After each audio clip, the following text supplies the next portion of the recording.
I just bought this Honda Civic as a Cat N rebuild, which on paper you'd think would be pretty straightforward to rebuild. But when it arrived, the whole front end was missing, and clearly that's not normal. Cars don't get stripped like this for no reason.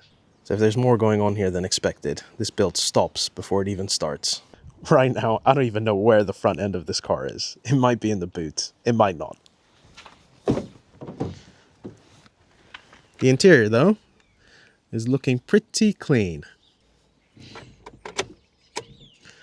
But the dash is fully lit up. There's so many lights.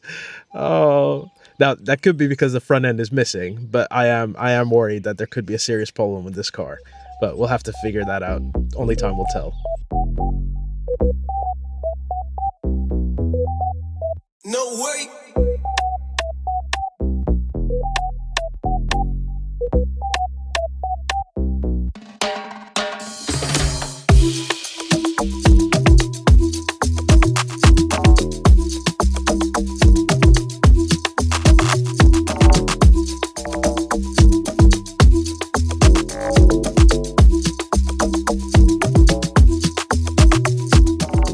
I bought this car from auction, and once it was delivered, I didn't want to waste any time getting to work. So I started unwrapping the bonnet to see if there's any surprises hiding underneath. Now, before I spend a single pound on parts, I really need to figure out exactly what condition this car is in. But the engine bay actually looks pretty clean. We've got so much missing. Airbox, radiator, AC condenser, crash bar, slam panel, the radiator cowling, front bumper, headlights, fog lights. I mean, there's so many electrical wires as well. What have I done? Oh, we do have a dipstick. That's good. All right, because we need to check the oil before we get this thing running. My concern really is that obviously this airbox pipe is open. So I'm not sure if there's anything that's gone into there. Don't want to get that sucked into the engine. So I'm going to have to take this apart, give it a clean before we actually even try turning it over. But it was listed as runs and drives, so who knows? But what I'm really curious about is, do we have any parts in the boot? So let's go check that out. Okay, here we go. This is a moment of truth. Boot, no good. Yeah, nothing really here that helps. Well, we've got one little cover, so that's a start. But since we're starting from scratch, I really need to look over the whole car just to make sure that there's no serious problems before we start buying parts. Now, I bought this car cheap, but it's only really going to be a bargain if I can get this rebuilt under a very tight budget. Now, if the costs start stacking up early, the Cat N discount disappears fast. So I really got to be quite smart about this. There's a lot of parts missing, so we're going to have to do some digging and hunting. One, figure out exactly what do we need and how can we get this at a good price to get this car back on the road. Now, everything I do next really depends on whether this Civic makes financial sense to rebuild. Because if not, this might have been a massive mistake from the start. But I think the car has some potential, so I think we can do it. We just have to be a bit clever about it. But I think first things first, let's go scan the car and see what codes we're dealing with.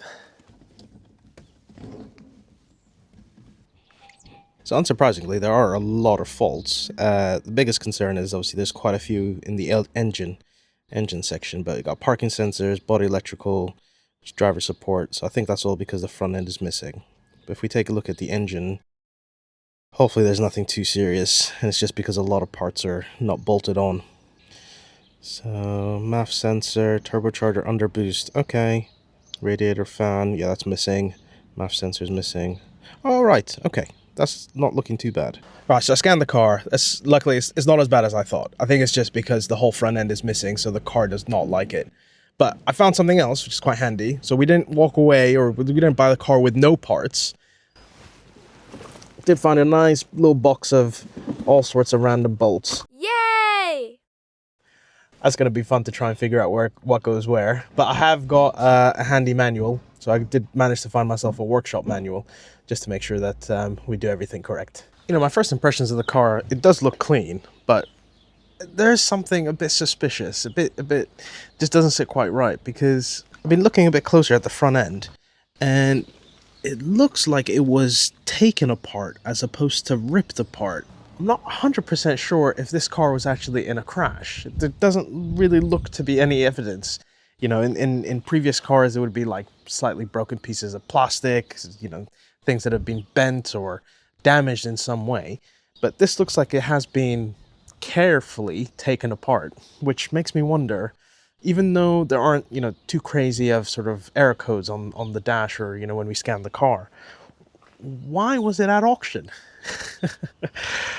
We're gonna have to do some more digging because, yeah, I'm not entirely sure about that. You can see like a few little things, you know, on the sort of washer pipe, on the washer tank. This looks like it's been cut, unless it's like a breather hose. The coolant pipe here from the expansion tank, that's got a pretty clean cut through it. And everything else, I mean, all of these connectors, they're incredibly dirty. They don't seem to be damaged. You know, even like the hood latch, for example, they've popped it round to the side, just down there.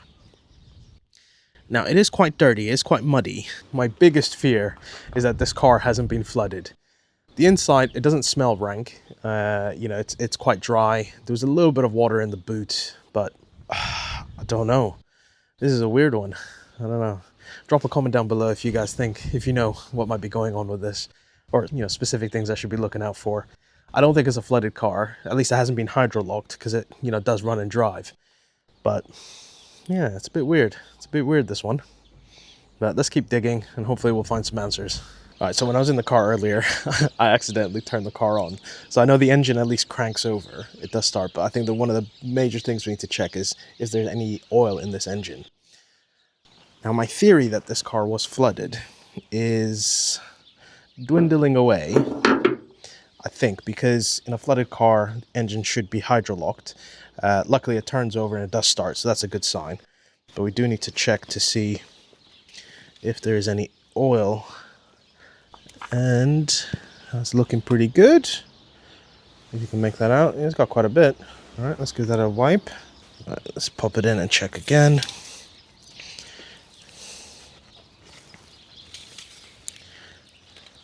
Okay, so it does have oil. So I haven't terribly destroyed this car. Next thing I also want to see, obviously there's no coolant. I doubt there'll be any head gasket issues. Let's get this cap off. Oh gosh, that's tight. I remember seeing something online. I think it was Gearhead Brian, if you guys know him. Let me grab a tool. So I haven't tried this before, so hopefully it works. If it does, full credit to him. But if you have a oil cap that's quite stuck, just grab a pair of pliers or something with a rubber grip. Just pop it on top, and that should, hopefully... There we go. Okay. Thanks, Gearhead Brian. Right. Just gonna open this up. Let's give it... Looks alright. Give it a sniff.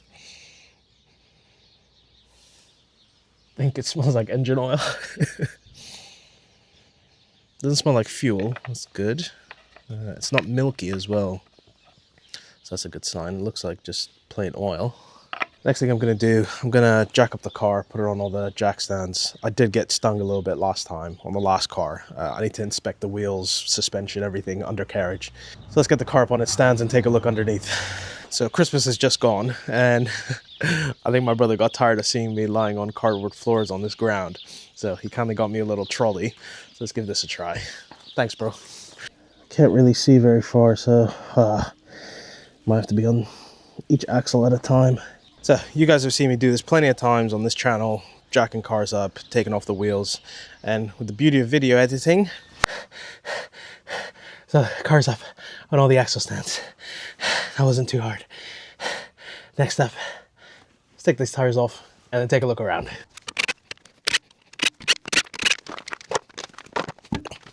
So I've taken the wheels off, just popped them under the car as well, just added security.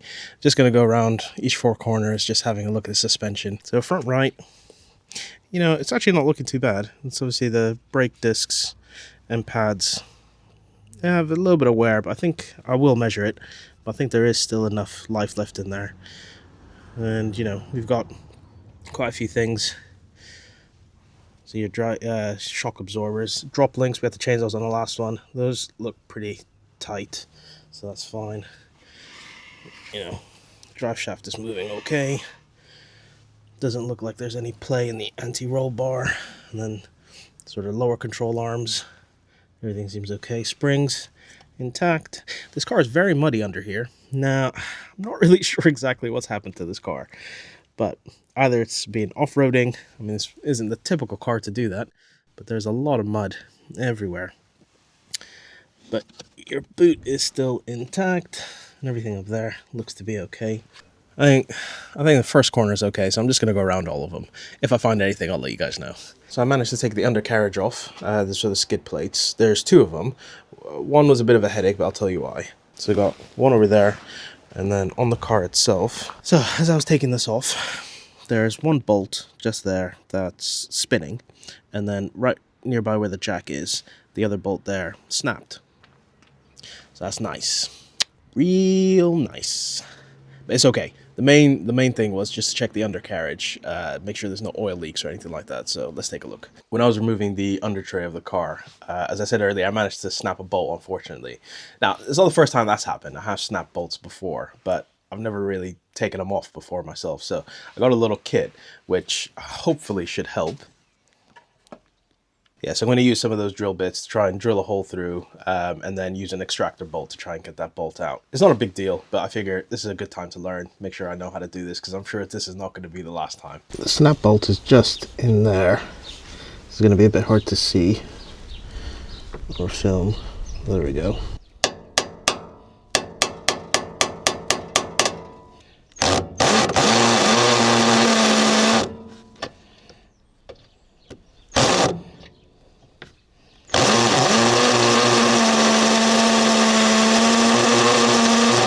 Okay, well, that hasn't worked at all. I was drilling it and nothing was happening. So I think I'm going to leave it for now. It's not a big deal. It's just holding up this plastic under tray. But there's a lot of other clips as well, so we'll put a pin on that for now. Now, luckily, it's all looking pretty clean under here. Nice and dry. I mean, it's filthy, but at least no oil leaks. Doesn't look like there's anything concerning. So the subframes don't look corroded or too rusty. But I also found something else. Let me show you. So I think I found the first evidence of damage. So I think this car has been possibly in a front-end collision. This is the sensor. I think it's for like the cruise control, adaptive cruise control, and the bracket that it sits on, which is here, does look like it has been sheared off a little bit there. There are a few little broken pieces of plastic. Looks like maybe from the front bumper. I've seen another one over here as well. It very well could be that it did have a front end collision, but hopefully that sensor is still working, because I imagine those are pretty expensive to replace. I think it probably will need calibrating as well, but fingers crossed that's okay. So I think we've done the inspection of the car. Next up, let's start rebuilding this thing. So I managed to pick up a whole rat pack, crash bar, things like an upper radiator support, and intercooler. I did get the whole assembly from, I think it was a 1 liter Civic, but I have checked the part numbers. Quite a lot of them are interchangeable, but we'll double check again. But fingers crossed, if it all works out, then it'll be great, because this whole assembly, new from Honda, is probably about £3,000 or so. So we made some good savings there. But now is the tedious process of having to clean each and every single one of those plugs before we can put this thing back on. So let's get to it.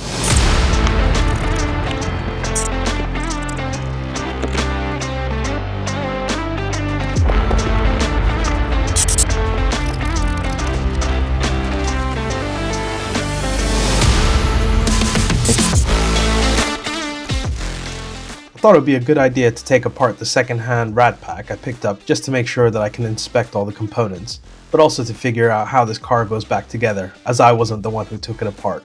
So I start by removing the wiring harness which feeds the radiator, the AC condenser, sensors and horn, and take a note of how it routes on the car. Then after unscrewing a couple of bolts, I'm able to separate the radiator from the slam panel and set it aside. Now that I've stripped off the rad pack, had a look at the intercooler, radiator, AC condenser, all that stuff, I have a bit of an idea of how it's going to go back together. I'm going to offer up the slam panel to the car just to make sure that that fits, because if that doesn't fit, then the other things aren't going to fit as well. So now's the moment of truth. I'm praying this secondhand rad pack was worth buying. I had to drive over 10 hours to get it here, so I'm crossing all my fingers and toes. So I offer it up to the car, and I'm hoping that I can secure it with the 2 bolts at the top. and all the other bolt holes line up.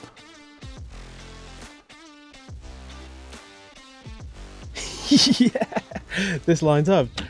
Oh, this is what I was most worried about, because if this slant panel didn't fit, then there would be no point putting the radiator, AC condenser, any of that stuff on. But the two main bolts at the top, those are in place, and all the other bolts, I think so, like crash bar would sit in here as well, and those are all lining up. Yeah, I think we're okay. I think we're okay. Yes. Okay, good. Let's keep going. Now we can start really rebuilding this thing. Yes. Now after that first hurdle, I'm breathing a bit easier, but there's still so much to do. I start by putting the radiator into the slant panel, and I know it fits as I just took it out. But once in place, I start connecting the bottom radiator hose and use a bit of silicone spray to slide the hose on. There we go, managed to do it. Next step, I don't know. Just work our way from the bottom up, I guess. I feel like we're making really good progress here, and if you think so too, make sure you hit that subscribe button below. The next up is the AC condenser. I use the original AC lines that have been carefully wrapped with a glove and secure it in with a bolt so it doesn't leak.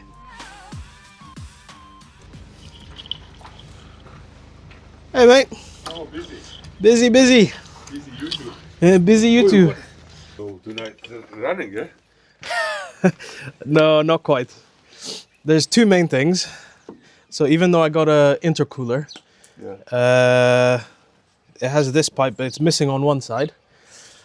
Number two, there's no airbox, which is not so bad. That's not bad. That's not too bad. Number three, I have no coolant, so I need to actually buy the coolant. I haven't done that bit yet, but we're getting there. The only problem is I have no idea where these bolts go. So That is trouble always. Yeah. Because you do screw them, you know. Yeah, now, exactly. What is now? What is now? Yeah. I have the manual on the computer, but it's like 12,000 pages, man. I don't know. That's why I've left all of these out for now, because I figured let me just put this in. This can only go in one way. Yeah. But yeah, that's gonna be another headache. All right, see you, bro. Okay, so those sensors are in. Now, I'm not really sure exactly what all these plugs are. I think, who knows. Headlights are up here. Don't know what these two are. Oh, horn.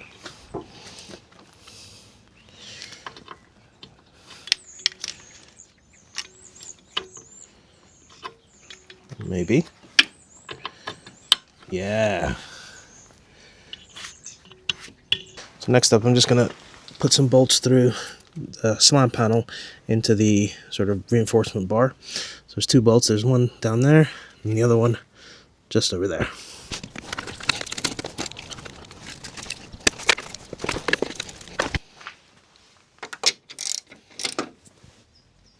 Let's get them nice and snug.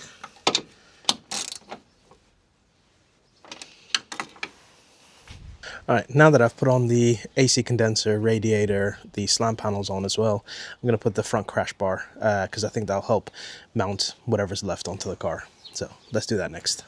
Let's fit this crash bar. Hopefully it lines up.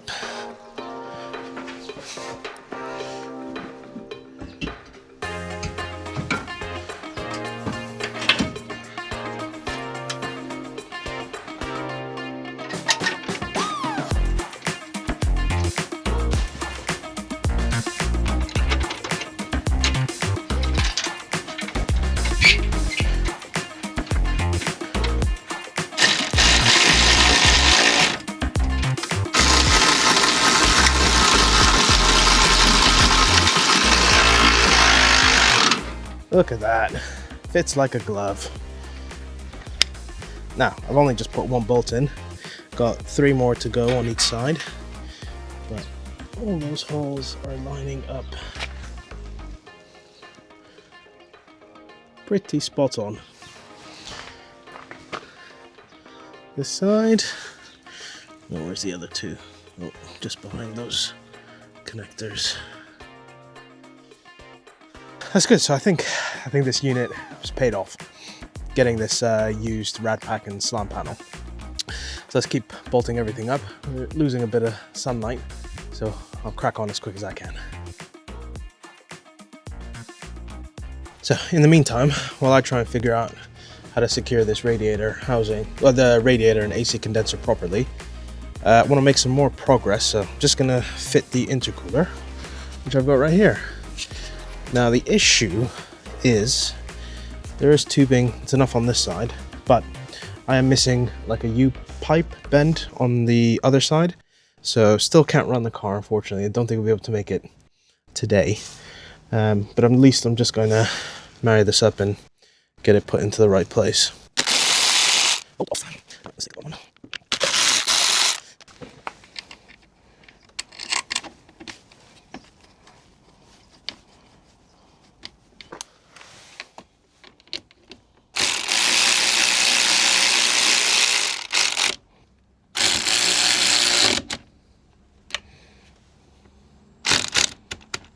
So this side's all connected up, the intercooler, but on the other side, hopefully you can see it.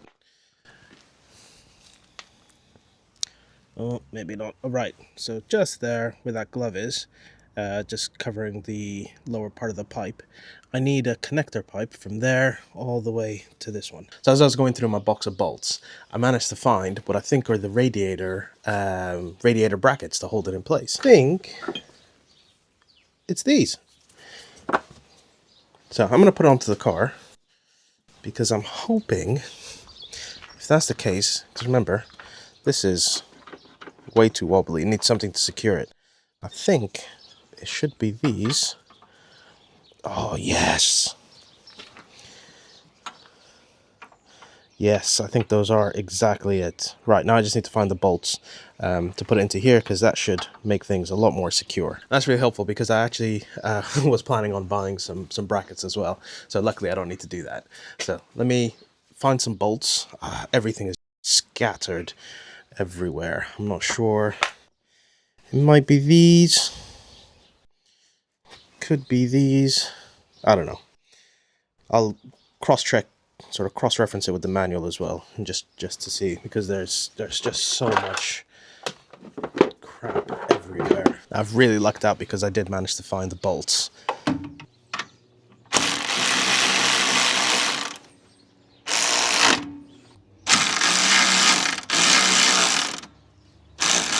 And this radiator, nice and secure. That's a lot better. So that should bolt up just there.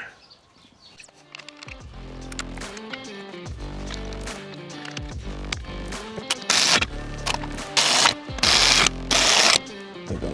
Nice and secure. Looking good. Looking good.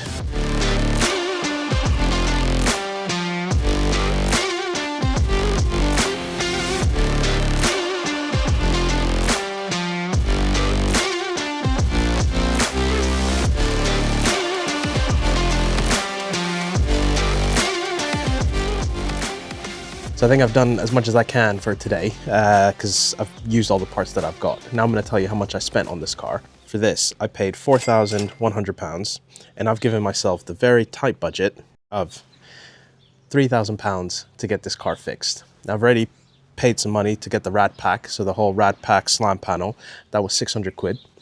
So that leaves me about £2,500 left of the budget to get this car back on the road. So fingers crossed I can do it. Thank you guys so much for watching. If you enjoyed the video, give it a thumbs up, make sure you subscribe, and I'll see you on the next one.